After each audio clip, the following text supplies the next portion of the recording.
कार्रवाई के बाद अब अफगान तालिबान रजीम की दरख्वास्त पर सीज फायर का फैसला किया गया है। एजाज सैयद हमारे साथ मौजूद है। एजाज, बताइएगा, पाकिस्तान की जानिब से, पाकिस्तानी फोर्सेस की जानिब से भरपूर जवाबी कार्रवाई के बाद ये दरख्वास्त की गई अफगान तालिबान रजीम की जानिब से कि सीज फायर किया जाए।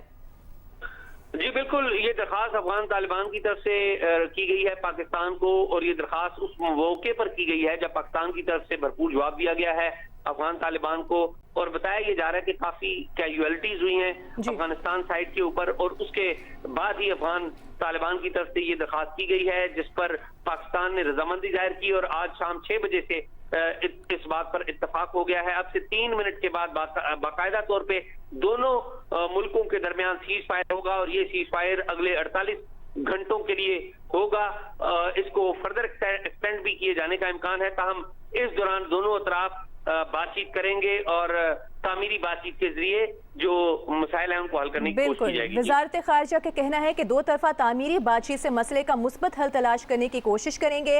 अफगान तालिबान रजीम की दरख्वास्त पर पाकिस्तान ने रजामंदी का इजहार किया है और सीज फायर का फैसला किया गया है। वज़ारत ख़ारिजा के मुताबिक आज शाम 6 बजे से अगले 48 घंटों के लिए आर्जी सीज फायर का फैसला किया गया है। इसको मजीद एक्सटेंड कैसे किया जाएगा उसके लिए कहा गया है वज़ारत ख़ारिजा की जानिब से कि दो तरफा तामीरी बातचीत से मसले का मुस्बत हल तलाश करने की कोशिश की जाएगी। दरख्वास्त की गई है अफगान तालिबान रजीम की जानिब से, जिस पर पाकिस्तान ने रजामंदी का इजहार किया है और पाकिस्तान और अफगानिस्तान के दरमियान सीज फायर का फैसला किया गया है। आज शाम 6 बजे से अगले 48 घंटों के लिए आर्जी सीज फायर का फैसला किया गया है, ये कहना है वज़ारत ख़ारिजा का। आपको बताते हैं, अफगान तालिबान रजीम की दरख्वास्त पर सीज फायर का फैसला किया गया है। वज़ारत ख़ारिजा का कहना है कि आज शाम 6 बजे से अगले 48 घंटों के लिए आर्जी सीज फायर का फैसला किया गया है। दो तरफा तामीरी बातचीत से मसले का मुस्बत हल तलाश करने की कोशिश करेंगे। एजाज सैयद हमारे साथ मौजूद हैं। एजाज, बताइएगा, अब इस सीज फायर को मजीद एक्सटेंड करने के लिए क्या वफूद की सतह पर बातचीत होगी? किस तरह से मुज़ाकरात का सिलसिला आगे बढ़ेगा? ज़राए का क्या कहना है?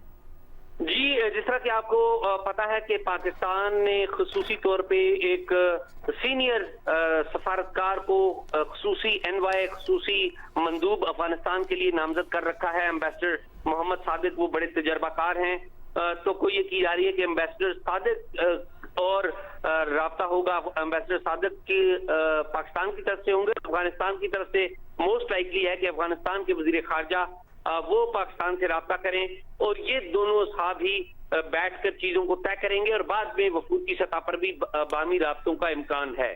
ठीक है, एजाज सईद हमें अपडेट कर रहे हैं। अफगान तालिबान रजीम की दरख्वास्त पर सीज फायर का फैसला किया गया है और आज शाम 6 बजे से अगले 48 घंटों के लिए आर्जी सीज फायर का फैसला किया गया है।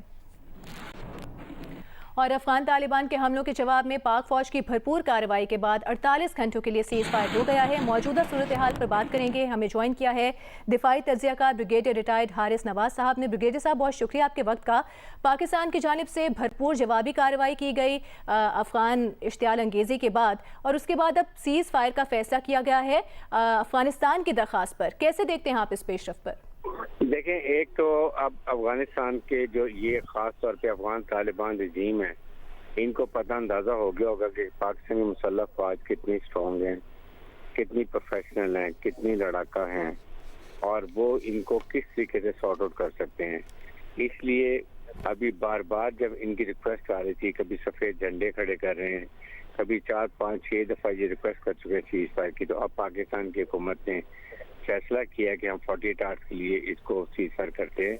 इसमें हम इनका एटीट्यूड देखेंगे कि ये किस तरह बिहेव करते हैं, क्या ये दोबारा बिला चाल फायरिंग करते हैं, नहीं करते हैं, कोई रेड करते हैं, यहाँ कोई बॉर्डर को क्रॉस करने की कोशिश करते हैं। और उसके साथ साथ अब ये देखना है कि ये इसमें हमारे से बातचीत में क्या बात करते हैं। हमारी सिंपल सी 2 कंडीशन होंगी। नंबर 1, हमारे से कमिटमेंट करेंगे कि कोई टेररिस्ट ऑर्गेनाइजेशन इनकी सरजमीन से हमारी तरफ क्रॉस बॉर्डर टेररिज्म नहीं करेगी, ना बॉर्डर क्रॉस करेगी, चाहे वो बलूचिस्तान हो या KPK हो। नंबर 2 ये कि इनको अपने एरिया में जहाँ जहाँ TTP के ख्वारिजियों के और IS फरोख्तान पाकिस्तान के इनके ठिकाने हैं, कंसंट्रेशन कैंप्स हैं, ट्रेनिंग एरिया हैं, वो सब डिसमेंटल करे, ताकि उससे ये है कि कम से कम ये एक तो वो डिस्ट्रॉय हो जाए, इनका कमांड स्ट्रक्चर तबाह हो जाए, ख़राब हो जाए, डिस्टर्ब हो जाए, और नंबर 2 है कि ये पीछे धकेल दें इनको, دوسری سائڈ پر تاکہ یہ بارڈر سے دور ہوں اور پھر ہمارے لیے پرابلم ڈالے. اور اس کے ظاہر ہے کوئی نہ کوئی گارنٹر ہونا بہت ضروری ہے, وہ دیکھنا ہے کہ یہ کس کو لے کے آتے ہیں. آپ کے خیال میں کون ضامن ہو سکتا ہے؟ کیونکہ بارہا پاکستان کی جانب سے موقف سامنے رکھا گیا ہے کہ افغانستان اپنی سرزمین استعمال نہ ہونے دے پاکستان کے خلاف دہشت گردانہ کارروائیوں کے لیے. تو اس صورتحال میں کون سے اہم سٹیک ہولڈرز ضامن کا کردار ادا کر سکتے ہیں؟